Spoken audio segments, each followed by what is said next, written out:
Hi, everybody. I got a wonderful question from Odile on Instagram. She says, I did this 5-card Lenormand spread, and it was a yes-no question, and all the cards were positive. But that first card, which was Coffin, what does that mean? Is it now a no, even though it ends in positive? And this is a wonderful question, and I'd like to do this together. Let's talk about the actual cards that she got and the questions she asked. So we're using the Blue Bird Lenormand here, and the cards that we have are Coffin, Fish, Clover, Lilies, and Ring. These are the cards that she pulled, and her question was, am I going to have a stable relationship with this person? So we've got a negative card. Fish is really more neutral. It can mean positive. It was kind of like neutral leaning toward positive. So you'll see this a different spectrum of positive and negative for different cards. For example, we've got a positive clover in the middle, but that's just like a little positive. If we were to have something like this in the middle of the sun, it would be like glorious, like really amazingly positive. So there's different kind of variants of how positive something is, and it can affect your answer. So for this, I would say like this fish in terms of relationship is really kind of waiting to be colored by the cards around it. So on this side of it, it says a little lucky, a little lucky. On this side, it's dragging it down toward negative.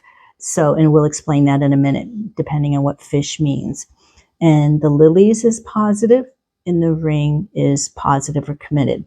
So looking at all these, the central card is our central theme. So this means a little bit of positive. And for me, the clover has grown to mean yes, but, because yes, you'll get that answer. Yes, the answer is but. And then there's kind of like a caveat as to why it's small. So the Coffin being a hard no, this is one of my stronger no's. Like I pulled out all of the negative cards from the deck. And so like Coffin and Cross is a really grievous, heavy, hard no. Clouds is a lot of confusion. In a relationship, it would be miscommunication because there's a lot of confusion. The snake is a really not a good thing to have in a relationship. It's very biting. This is hard. This is even toxic. And then as I'm getting softer down, we've got the mice brings things down. It can bring anxiety into the situation. It can depreciate something, bringing the value of it down.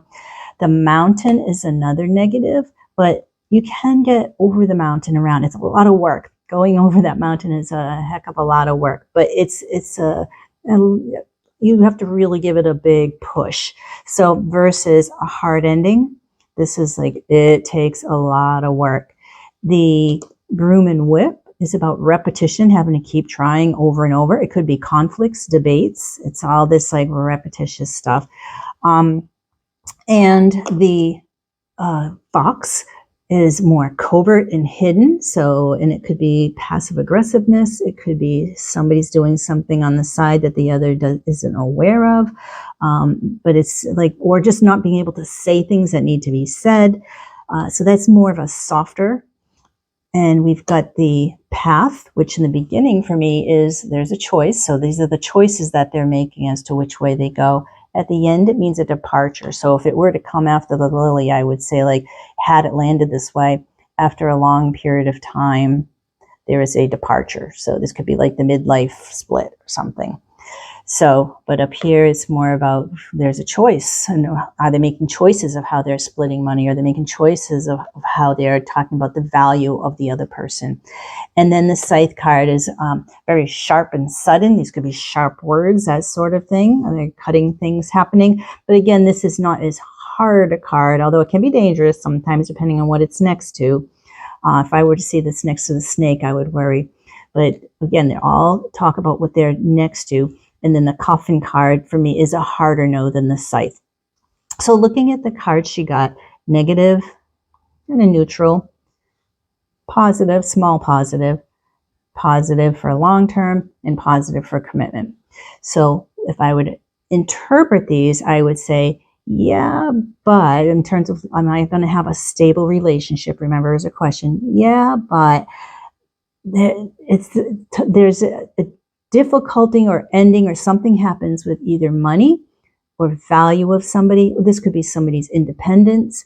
is stopped. So this is not a positive. So this side of us leans more, this side of the reading leans more toward negative. This side says, but look, there's long-term commitment. So this goes for the long term, and there's going to be, this could even be honesty, and the ring has to do with committed. So remember, long term is not the same thing as stable. So it could be that this relationship could last a long time. Is it stable because of this hard coffin that's here? And remember, you've got only 36 cards in the Lenormand. So the chances of a negative card coming up in a 5-card spread is about 1 in 7. So that's a really good possibility. So that we have a lot of positives is good. But because such a strong negative came in here, it's kind of pulling the reading down. So I would say, yeah, it could be long term, but as it's stable, it starts and stops. Let's take another look at this. So what's flanking this clover are 2 cards that you've got a neutral leaning toward positive, and you've got a positive. And so these 2 cards together is long term. So issues with worth in the long term, or money long term, whatever it is with worth or value or independence for the long term is significant in this reading, as is these 2 that mirror each other, the 2 end pieces, which is about ending of commitment, long and with a coffin. Because this ends in a positive, if you read this in the timeline, you could say, for example, in a grand tableau, like it ends in commitment, it starts with an ending and it ends with commitment.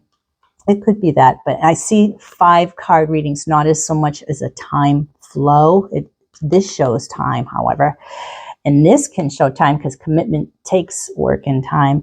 But I really see, because of the coffin being in there with the ring, it shows that maybe somebody gets frustrated and there may be a stop to it. So, but that may be after a significant amount of time because the lilies is present. So all these cards together suggest to me this could be a relationship that could last some time. But it also shows that in terms of the answer, in terms of stability, is there's concerns about it, and here's why. This is what's next to it. Okay, so this is more like what's good about the relationship. This is more of the challenges of the relationship. And yeah, it's like there's some stability, but here's our caveat. It's going to have the discussions about money, either independence. Someone will have to assert their independence. It could have to do with self-worth or the worth of the other person. Are we treating that other person as if they have worth?